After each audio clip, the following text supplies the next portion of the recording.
Salut Nicolas pour Bax Music, je vous présente aujourd'hui le Midas MR18 qui est un mixeur digital. Il comprend 16 préamplis Midas, est contrôlable via tablette Android ou iPad mais aussi sur Mac, PC ou Linux. Il a un module Wi-Fi intégré et c'est aussi une interface audio multicanal. On va voir tout ça en détail. Cette console est rackable, vous avez des ailettes que vous pouvez venir fixer de chaque côté et donc ça vous permet soit de poser la console sur la table, soit de la fixer dans un rack. Vous avez 16 préamplis Midas qui sont tous en eutrique, donc XLR ou jack. Vous avez 6 auxiliaires en XLR pour les retours par exemple, ou les envois à des effets. Le main XLR, un casque qui est ici avec la gestion de volume. Vous avez en 17 et 18 les entrées lignes. Ensuite, vous avez 3 façons de la contrôler, donc soit via un câble RJ, brancher un PC ou un Mac, en Linux aussi ça fonctionne. Donc vous installez une petite application et vous pourrez contrôler à distance votre console. Soit vous utilisez le Wi-Fi client, c'est-à-dire le réseau Wi-Fi que vous avez vous, soit vous utilisez l'Access Point, c'est-à-dire le réseau Wi-Fi de la Midas, puisqu'il y a un routeur d'intégrer. Vous avez une entrée in, une sortie out, ce qui vous permet d'avoir une surface de contrôle, Behringer par exemple, si vous préférez avoir les mains sur les faders. Vous avez ici un port USB, ça vous permet de transformer aussi la Midas en interface audio multicanal. Donc ça c'est intéressant, soit si vous voulez faire l'enregistrement, soit aussi si vous voulez renvoyer des playbacks par exemple. Vous avez ici une autre prise réseau, donc celle-ci était pour le contrôle, celle-ci c'est pour le monitoring.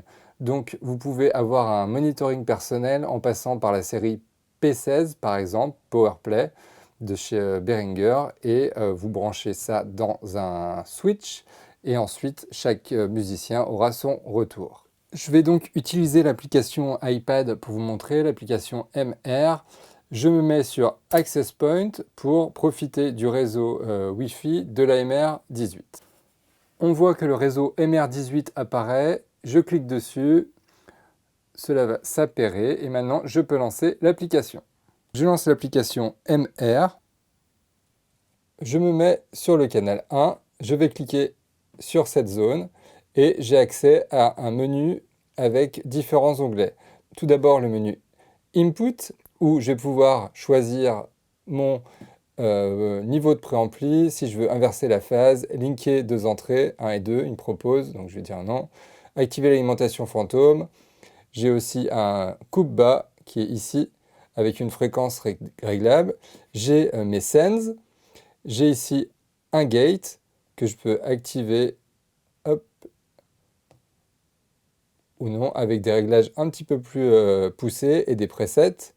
J'ai ici la compression, même principe, dynamique. J'ai un EQ qui réagit très bien au toucher. J'ai ici mes inserts.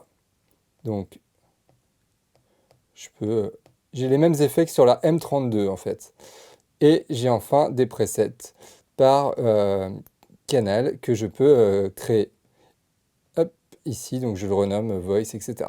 Sur la partie Output, vous avez le panning, le gauche-droite. Vous avez la possibilité d'affecter les inputs à des DCA groups, donc 4 DCA groups ou 4 mute groups. Et vous avez ici une partie automix issue des algorithmes d'UGAN qui vous permet en fait de pouvoir gérer, si vous faites du meeting ou de la conférence, vos niveaux de micro sans avoir à intervenir en permanence sur les faders. Donc ça va assez vite.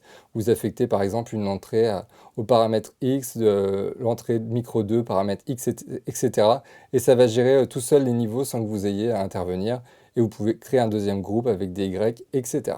Au-dessus, il y a d'autres onglets, donc les vues maîtres, donc vous avez vos niveaux avec les entrées, les auxiliaires, les FX send, return, les bus send, etc. Tout ce que vous devez avoir sous les yeux. Vous avez ici un onglet Show où vous avez créé et enregistré vos scènes ou les rappeler. Un onglet Snapshot qui vous permet d'avoir une vue rapide de vos paramètres et de les enregistrer.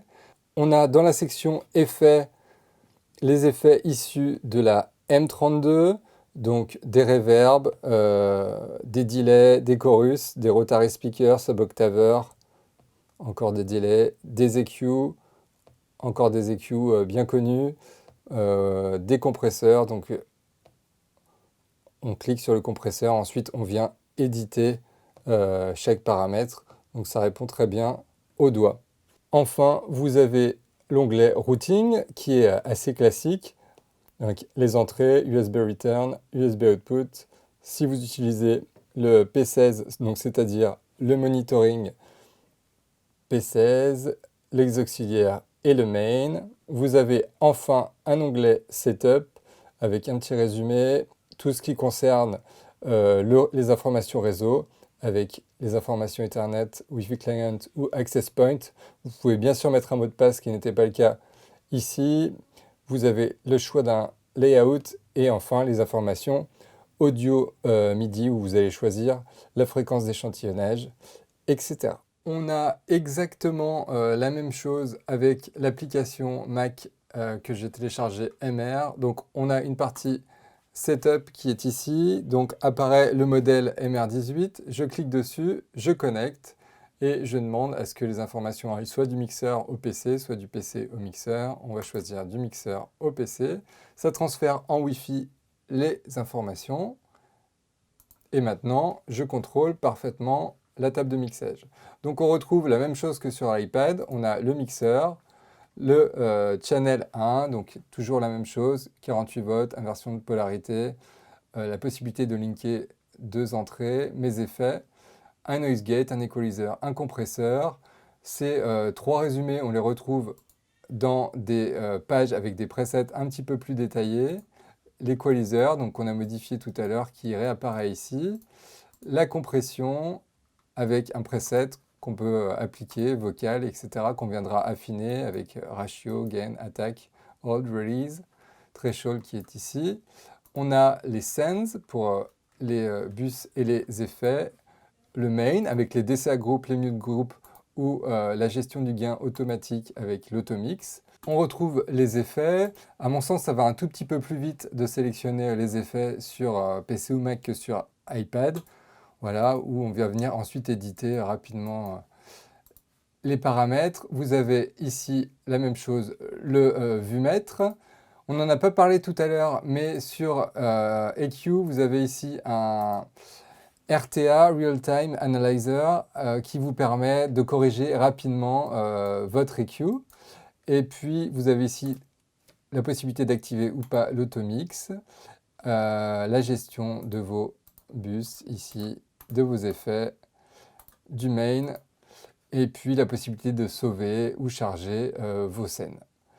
Et enfin, bien sûr, le routing avec les entrées USB Return, c'est exactement la même chose que sur iPad, mais ça va un tout petit peu plus vite. Bien que l'iPad soit très pratique puisqu'on va pouvoir bouger dans la salle et faire le son, ce qui n'est pas le cas sur PC ou Mac. Pour en savoir plus sur le MR18, rendez-vous sur le site de bax-shop.fr. Si vous avez aimé la vidéo, n'hésitez pas à la liker, à la partager ou vous abonner à notre chaîne YouTube. À bientôt!